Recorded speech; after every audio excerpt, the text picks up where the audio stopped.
This is Mike Tatarski, host of the Vietnam Weekly podcast, coming to you from Ho Chi Minh City.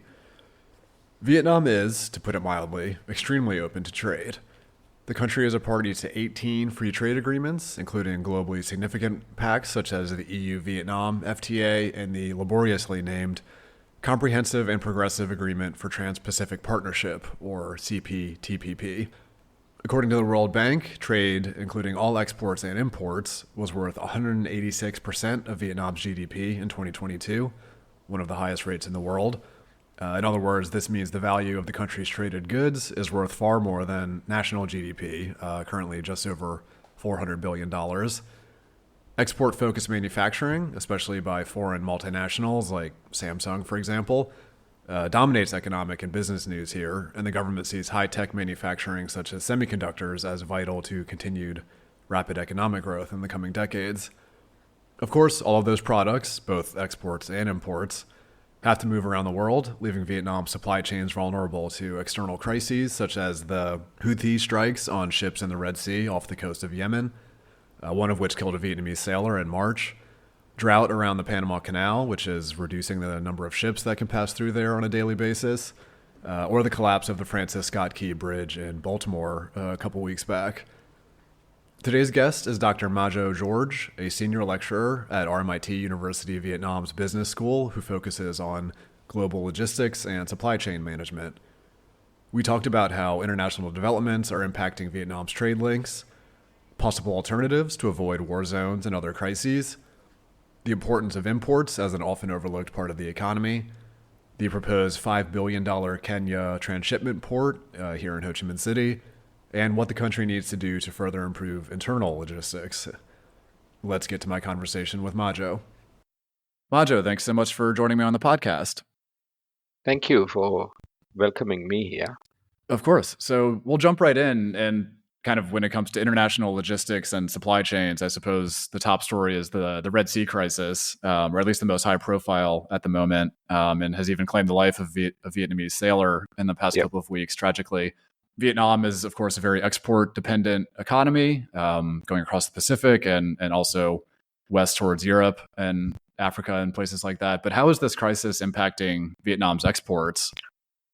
The Red Sea crisis is actually, you know that it's due to the basically geopolitical issues, piracy, and all those things it's all added together. And basically it is creating a crisis in maritime trade between Europe and Asia. Vietnam specifically is a export-oriented country, and textiles, electronics, agricultural products, a lot of products are there. And it is very unfortunate incident happened to the Vietnamese sailor, and that also says that there is a human risk involved too. So this results in reroute the shipping. That means longer transit times and higher transportation cost. So it affects the competitiveness of the export industry from Vietnam. And if you look into the geopolitical tensions and piracy, it's quite increased due to many reasons, and it's very risky in that region. So to go through that region, definitely I would say that it is quite risky these days. So Vietnam, I don't think much choice but to look into alternatives. And if you look into the Vietnam's export profile, basically, as I mentioned before, textiles, electronics, a lot of agricultural products, and very efficient and reliable shipping routes are very important.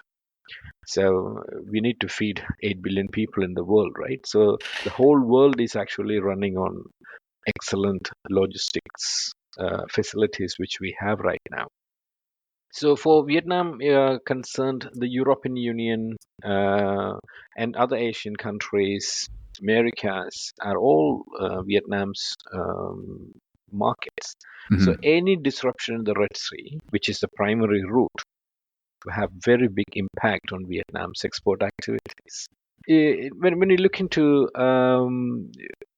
things like this, the shipping companies are actually facing bigger problems. They need to find alternative routes and maybe longer, more complex routes, and go around the African continent. So that means time is very, especially when we're talking about agricultural products, time is very important, right? So this is something which need to be addressed very recently. Another bigger problem is time is one thing. That means a ship is not a small vehicle and it needs a lot of fuel and the wear and tear on the vehicle. So the more they travel, and due to the issue of longer travel time and also going through these risky areas, insurance premiums increases. There is another impact as well. So these all things affects on the competitiveness of our products, because the global market, price is crucial, timing is crucial. So any kind of delays and any kind of increase in cost can directly impact Vietnamese products, because it can be less attractive if we are competing with countries which are not affected by these shipping route crisis. That's a problem. So industries like textiles, electronics. So those industries, Vietnam actually faces a very stiff competition in the global market. So that is why this is actually affecting the country to a great extent. So the sailor thing is actually it's sad, right? It's sad. So Yeah, of course. and it also reminds people that it's dangerous. I mean, if you are in the land, you can run somewhere. I mean, but once you are in the sea, where are you going to go? So and we need sailors, because as I told you, the whole world is running on this logistics, right? So we have to see them with utmost respect. They are the people who are actually feeding us, the whole world. So and it's very saddening thing, and it is a big issue. So there's a human challenge there, logistical challenge there, financial challenge there. So that is why the country has to be very keen on finding other alternative methods and see that how we can still be number one in the global market. So that is something very important. So we can see how there are ways we can actually look into, because this is how we grow. So we can think of diversification of transportation modes. Okay. Yeah. So there are ways we can actually. So these are, I think, in my view, these are actually the direct impact of the crisis, Red Sea crisis in the country. And you mentioned the more importance of timing. If a ship has to go around South Africa instead of through the Red Sea, how much time does that add? 10 to 14 days. Okay. 10 to 14. It's around 2 weeks. Well, it depends, but again, the nature is playing its role, right? But around 14 days, and the cost increases as well. Imagine they need millions of liters of or gallons of fuel each time you're filling in a ship.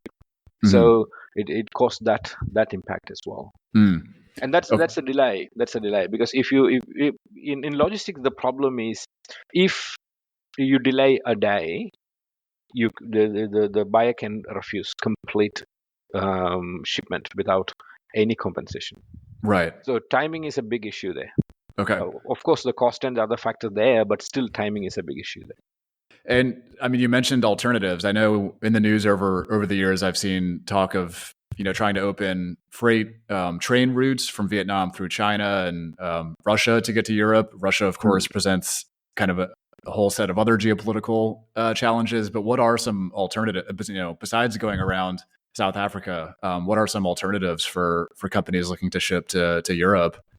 China came up with this, what is it, Silk Road, Belt and Road initiative, which have good and bad impact. India is actually coming up with an idea of just cross one small part of the sea and then getting rail and road connection with Europe. I mean, the talks are going on, and there is already an existing rail route from China to Europe, which we can go by land. It takes time though, but in my view, we need to look into other alternatives like air freights.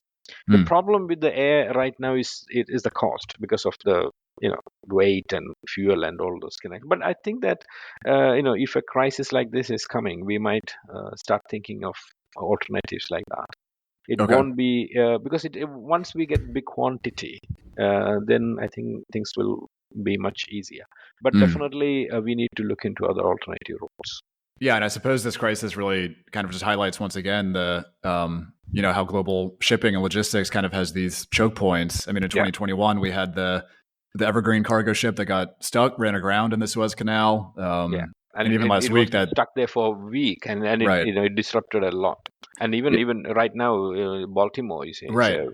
It's another crisis. So yeah, exactly. Yeah, okay, affects, and all these things affects. Yeah. And moving kind of in the opposite direction from Vietnam to another choke point, the Panama Canal, there's been issues with, I think, drought in Panama, which has reduced the water levels there. Exactly. And I suppose if you're shipping from Vietnam to the east coast of the U.S., you would need to go through there. So what kind of impact is that having? Yeah, Panama. See, there's a problem. It's natural calamity. See, it's due to drought, and it's a big issue, and that also directly impact Vietnam. So any delay in shipments. See, there's two things we need to remember. We just should not consider of shipping things out of the country. It's also very important to get empty containers back here as well. Mm-hmm. We need that also. I mean, there's a two-way business, right? So the main concern here is the delay in shipments, especially from Americas and agriculture products and any kind of raw materials. In Vietnam, there are a lot of factories here. They import majority of the things. Unbelievable. Last time I actually went to when I went to Heineken beer company, and I asked them what are the raw materials you are using from Vietnam, and I'm surprised to hear that we only use Vietnam water. So every other thing is being imported to the country. I mean, I'm just said one company as an example. Sure. I know some other companies as well. Well, quite a big number of companies here. They are importing raw materials from other countries as well. So this is going to have that impact. It's not just going to affect the export from the country. It also going to affect the import to the country as well, especially the raw materials. So that is why it will lead to a ripple effect of increased cost, longer delivery times of goods, and definitely it affects the trade efficiency. So Panama is very, very important passage, So we, especially for the Vietnam, many countries, Vietnam also. So once we look into if Panama is not there, we have to go around Cape Horn, right? South America's Cape Horn. That's costly. It's lengthy, costly. So that's the problem. So that's why and due to the drought, the authorities have to limit the number of ships. So we can't blame geopolitics or any other things, and these kind of things can happen anywhere. But these are all impacting the logistics. The logistics rhythm, and it actually have impact on companies, countries, and the economy as well. Yeah, I mean, you mentioned the importance of getting empty shipping containers back to Vietnam or shipments in general. I mean, it's interesting. You mentioned the raw material inputs.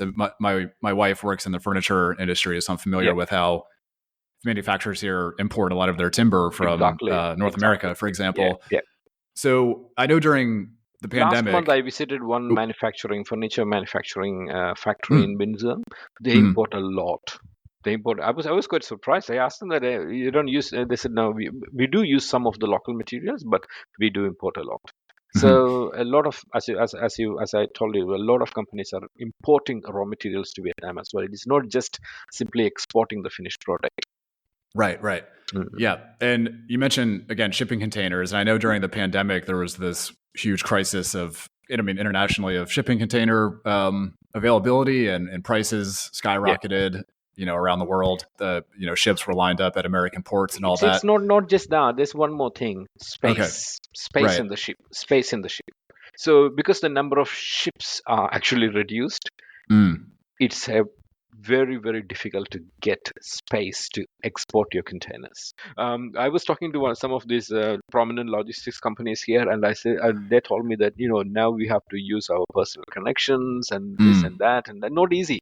Not easy to get the space. So it's not just the containers. It's not just the things. Because the number of ships, the transportation has reduced due to the timing issues, and so companies need to export and the product need to reach there on that time.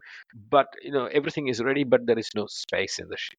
So that is Okay. also one impact as well companies Okay. facing. And especially the problem with Vietnam is with Americas. Vietnam is exporting a lot of agricultural products like coffee, seafood, textiles, and import like machineries and consumer goods, etc. So if it reach late, it might affect the freshness of the agriculture product, because these are perishable products, right? There's a time Mm. limit for that. So that's also quite important. Mm. In receiving the raw materials also definitely disrupts. So this Hmm. is the issue which actually happens, and the shipping companies might have other additional charges, longer transit time, that increases the operational cost. So it is quite, what we say, it's a ripple effect. So for Vietnam, the problem is we are very closely integrated with the global supply chain. Hmm. In some big countries, maybe like China or even India, the local domestic market is huge. Russia, the domestic market is huge. So, but Vietnam, it's not like that. We are depending on this global supply chain, right? So, Hmm. any disruptions in any part of the world, like Panama Canal or anywhere, I mean, even though Vietnam doesn't have any direct contact, have an impact on the country and Right. the Right. and the economy as well.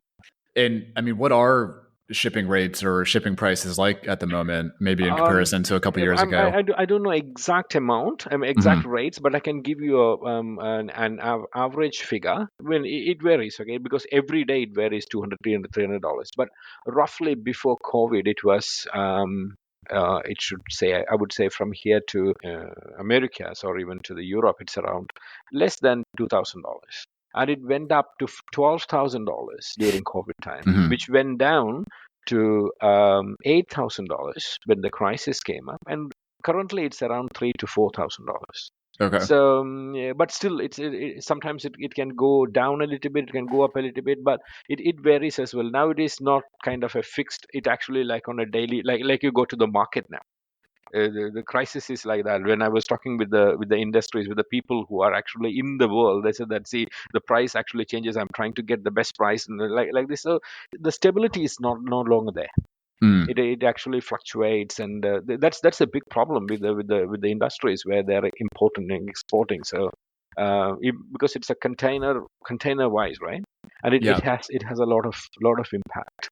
I mean, speaking of stability, I know logistics are kind of built on that, but it seems like we're getting, currently there's a lot, geopolitical conflict is sort of on the rise around the world. Climate change, of course, will only get worse in the future and have all kinds of kind of unanticipated consequences. Is this sort of, I know new normal is kind of an overused phrase, but is this unpredictability kind of a new normal for international logistics? Or do you think this is kind of just like an unusually turbulent period? Pandemic was not a new normal, but it was a big impact on everyone, right? So every Mhm. country, every industry, some of the industries perished, but majority of the industries survived. And now we know how to handle these things, right? So it's not easy to put an end to these geopolitical things, because they sometimes people don't think of the global perspective. They think of the local perspective, and what they are fighting for locally might be of that their interest. But unfortunately, they forget the big impact which causes it causes to the whole world. It can be anything, so any kind of disruption. So I think that from what we learned, the lesson pandemic taught us is we have to be ready to face any situation. So if you ask me that whether it will be a new normal, it doesn't matter whether it will be a new normal or not. I'm Mhm. sure countries will eventually have alternative measures. And so they came up with things like we could have never ever nobody ever thought of. Look at mobile phones, for example. We never did you ever imagine when I was a boy, I never imagined having a phone with you. I mean, a mini computer with you. It No, was no. out of so and then the new thing came up. So these computers are, I mean, mobile phones are very good examples. Budget airlines. So nobody ever thought that we could fly at a very cheap rate. Sometimes we can fly to Bangkok cheaper than flying from Hanoi to Ho Chi Minh City. Yeah. So I mean, this is something which we never ever think about, right? The budget airlines concept, but it actually changed the whole world. And it opened to a lot of new businesses, new industries, especially tourism and hospitality all around the world. And if people start traveling, doesn't matter, you don't need to be rich to travel now. So Hmm. people start traveling. So I mean, situations like that will happen here as well. This is not the end. So I'm very optimistic. Right now these are immediate disruptions will be there, but I think each time we get a strike like this, we are actually getting stronger. It's like we are getting vaccines, and each time we get vaccine, they're actually injecting the same to us, but our bodies get fighting against it, right? So, Hmm. so I think the same situation will happen here as well. That's why I said people might come up with new ideas. See, now the biggest problem is how to get things on time. So Hmm. definitely companies and people will be looking into, governments will be looking into it and see that, oh, okay, we can come up with alternate methods. And hyperloop is coming. I think in some parts it's nearly in the last stage. So and also fast rails and road transportations are getting better. Vietnam is considering about having this north south fast rail tracks. I mean, every country, I'm saying, is that every country is also already looking into it. And I won't be surprised if there was a fast sea route between Vietnam and I mean with connecting the main cities in the country. Eventually come up, there's a possibility. So people might be I'm not talking about the containers or the goods. I'm also talking about the people might be Hmm. commuting by sea. Hmm. Why not? I mean, Vietnam has this long sea route there, right? So there's a possibility. There's a possibility of all these things which could happen in the next 50 years.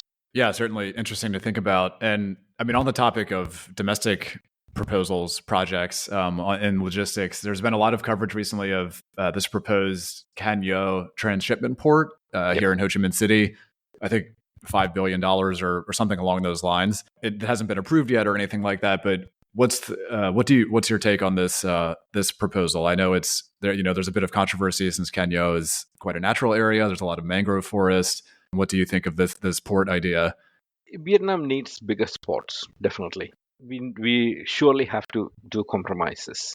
There's no development comes with compromises. It's a we have somewhere like that, right? So when we look into take the main roads, for example. If you are building a new road or a railway line, it's going to take space, right? It's going to take land. So if you say that, oh, this is going to have this impact or that impact, we need to look very further. So Vietnam no need to think about what it needs now. We need to look into what it needs in the next 50, 100 years. Hmm. And we need to start looking into projects and things which can satisfy the demand at that time. And I see that Vietnam, with a fantastic young population, and I have been living in this country for nearly 23 years, so more than two Mm. decades. So I've seen how the country has developed, and Vietnamese people are very hardworking. And I'm an academic, right? I have taught thousands of young students, and I can see them. They're very smart. They're very hardworking, and I've 110% sure about the future of this country, and I love to be here. Mhm. So, and I believe any kind of developments which, when we are looking into the next 50, 100 years, I will definitely support. We should look into it. We should see Vietnam as a hub of the Southeast Asia region, next to the big brother, China, of course. But Hmm. still, there is a high potential in this country. So, in my opinion, I think I support any kind of development. And at the same time, as I said, there are compromises, right? Okay, the issue about the natural things. We can, there are methods now. So we can, for example, there's a deforestation here. We can have a forestation in another part. So Hmm. to compensate, now we are talking about how we can make carbon sink and all those things, right? It is still okay. It's all possible. And we have technologies now. We are going towards all alternative energies. You imagine when we have these huge ships with batteries or solar power. Mm. I don't see that it's going to be very far. Very very soon, I think we will have these kind of things coming up. Yeah. It's tricky. I mean, I would consider myself a nature lover, but I also try not to come off as the the foreigner who's from a developed country telling somebody else what they should or shouldn't be doing. But certainly will be interesting to see. Mm. And we've been talking a lot about international supply chains and logistics. What about within Vietnam? What are some of the big challenges or opportunities for shipping within Vietnam? In Vietnam, I think this country is a fascinating country. Any country, for example, why Singapore is so rich? People say, but Singapore is very rich. It's such a small country. Why is it rich? Why Dubai can be prominent? Why not other places which are bigger than Dubai? For example, the Middle East countries, it's a Hmm. desert, right?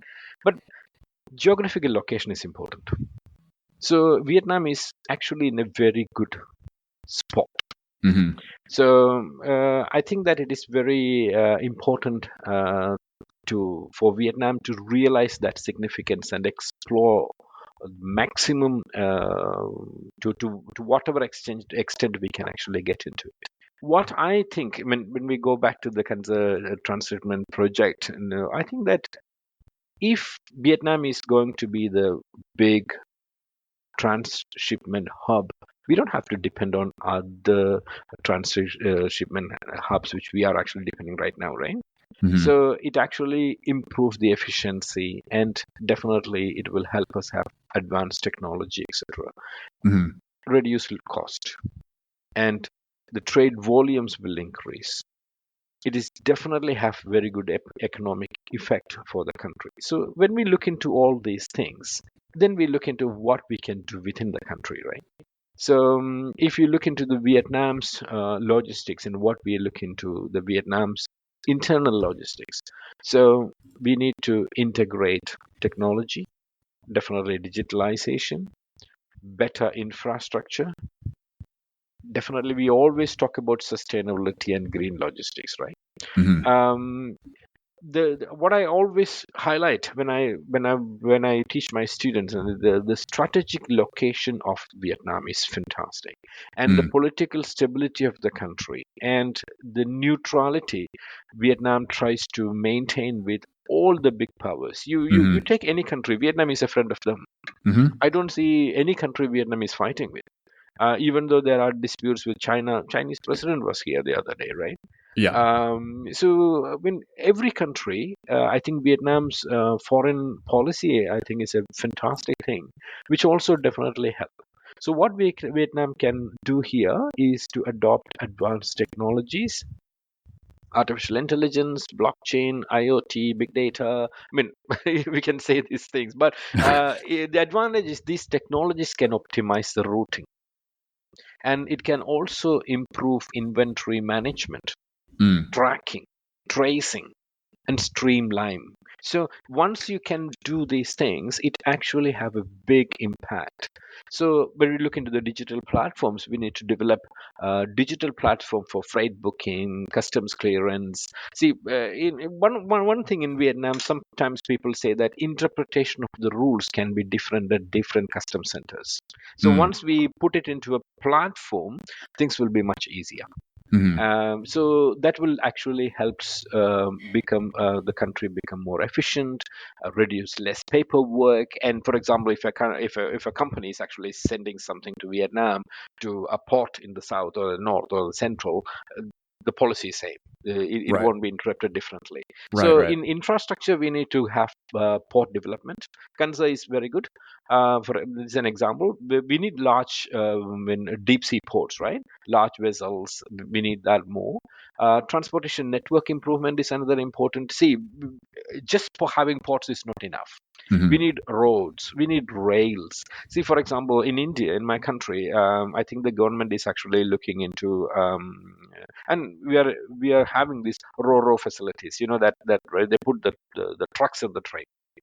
So Right. and the train take the trucks, 60 trucks, 100 trucks going by the train. So it actually takes those trucks away from the road, Mm. and the drivers of the truck simply sit in the truck, and then it is, yeah, that's what's. I mean, Wow. imagine we have rail system like that. We need to Mm. have a very good network of rail and road.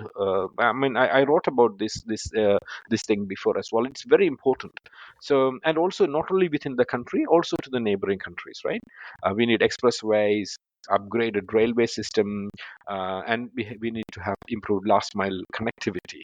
Then we need logistics parks and warehouses. So that's another thing we can think about. Modern logistics parks and warehouses with state of the art facilities, very important. Again, cold storages for Mm. perishable things. That is because we handle a lot of food and other products as well, right? And we need to look into the sustainability and green logistics, eco-friendly practices. I mean, that's what we are talking about, right?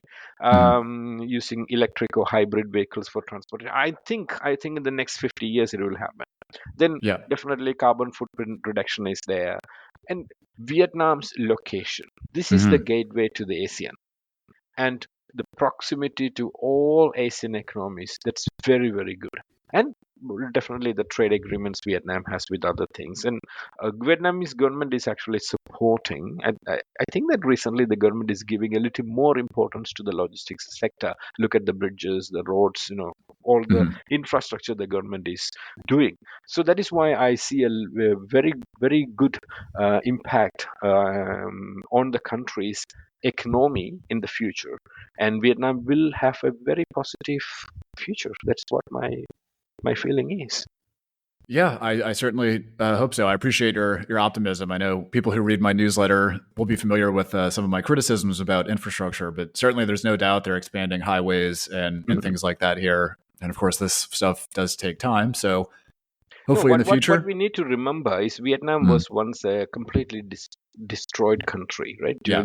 During the war, they start from I think not even zero minus. So Right. within the last, I would say, 40, 50 years, the country has grown quite a lot. If Yeah. you look in, if you look Absolutely. in the last 20 years, when I have been in Vietnam. See, when I was coming to, I had seen very small airports, Mm. just a single room, and I think that if I remember, it was Nha Trang or somewhere. I don't remember exactly Da Nang. I think it was Nha Trang. It was just one room. Well, there was the airport. I mean, and you look at the development from there. So when we look into the back, the if you look back to how the country was and the growth, I think it is not that bad. Of course, for example, the metro in Saigon is uh, delaying forever. Yeah. Yeah, yeah. There are issues like that, definitely. But you see, you can't change overnight, right? It takes time. So Sure. and that's why I'm very positive. We're looking into look into some other country. I'm not saying any names, but if you look into other countries which they had not gone through such a drastic war or anything. But if you compare that development, Vietnamese development is not bad. And I see very good potential. The government is very strong. The willpower is very good, Hmm. and things are happening. Things are happening. Delays are there. That is normal, but things are happening, and they try to do things in the most modern way. So I'd been to some ports, and because to take with our students, so Mm. they also tell us that we are trying to implement. We want to have this policy, that policy, etc. So Hmm. it is very important. Once we have this very good railroad infrastructure within the country, it helps the factories in many ways because they don't have to be very close to the to Ho Chi Minh City. They can be a little bit far. You know what I mean? So Right. that reduces their cost of manufacturing. So that because the companies try to be closer because they're worried about the transportation timing and all those things. And so once we have excellent infrastructure, this will definitely help. And I strongly believe a rail structure is very important. A railroad. It can be combined as well. So that way, Vietnam logistics can see. This is we cannot. People need things, and not every country can produce everything. And No. because of the weather, for example, in Europe, they have a longer winter time. So Vietnam, luckily, we are in a tropical place, and if you look into the south of Vietnam, the weather remains the same almost every time. So you can produce anything you want to at any time of the year. So that's why we need to take advantage of that. And to do that, we need to not just manufacture, we need to sell these products all over the world at a reasonable, competitive rate. To get that, we need raw materials coming to the country because companies need to maintain certain quality, and they think that, okay, we need particular raw materials from there imported here. We need to export the finished products from here. And for that we need free containers, empty containers. So Right. it's all connected, it's all interconnected. But I think we are on the right track. And again, I always emphasize that we need to look not just Vietnam, globally, the logistics and the governments and the scientists, we need to look into alternative methods. Now people think that, oh, flying goods very expensive. You only fly those goods which are lighter, and but I am very optimistic in seeing possibilities of having huge planes flying big things. Of course, cannot carry like ships. Ships can carry a lot more, Sure. like 19,000, 20,000 containers, but Right. still the frequency. For example, a ship is having 20,000 container, take 1 month to get from here to there. Yeah. During that time, the same number of containers can be flown with many flights. That's one thing. Another thing, in order to face this one, what small companies can do. See, we talk about big companies exporting huge containers, right? Right. When like 80 containers, 100 containers. What about the SMEs? There are a lot of SMEs in Vietnam, right? So they only might have a half a container. So what happened to them? And they're also been impacted. So that's where I think that the companies need to have a hand-in-hand relationship. So, for example, a big company say that, oh, okay, we can support the few small companies because they're not their direct competitors. The products are different. What's the problem? If the big companies here, big players here, can work with the small players nearby, like SMEs nearby, and said, okay, we can support. So everybody benefit. So the big company benefit, the small companies benefit a lot because our economy, the SMEs plays an important role in Vietnam's economy as well. It's not just the huge companies, right? So, and we need to improve them as well. We need to grow the SMEs as well. So this is one way. Yeah. I think SMEs, small medium enterprises, make up the vast majority of companies here. Yeah. So a lot to think about, and like you said, stuff in the future we can't even envision right now. But Majo, I thank you so much for taking the time to talk to me today. As with so many industries in Vietnam, tons of opportunity here, some crises to face. But thank you again for kind of going deep on a pretty complex topic. Thank you, Mike. Thank you for coming up with fantastic ideas. And this is very important for us to get this news to the general public all around the world, and people should know about what's happening. Yeah, thank you. Thank you for listening to the Vietnam Weekly podcast. Please rate or review the show on your preferred podcast platform, and be sure to share it with friends or colleagues who may be interested. Connect with the Vietnam Weekly on LinkedIn, Threads, or Instagram, and get in touch with any comments or feedback at matatarsky, that's MATATARSKI, @gmail.com. See you next week.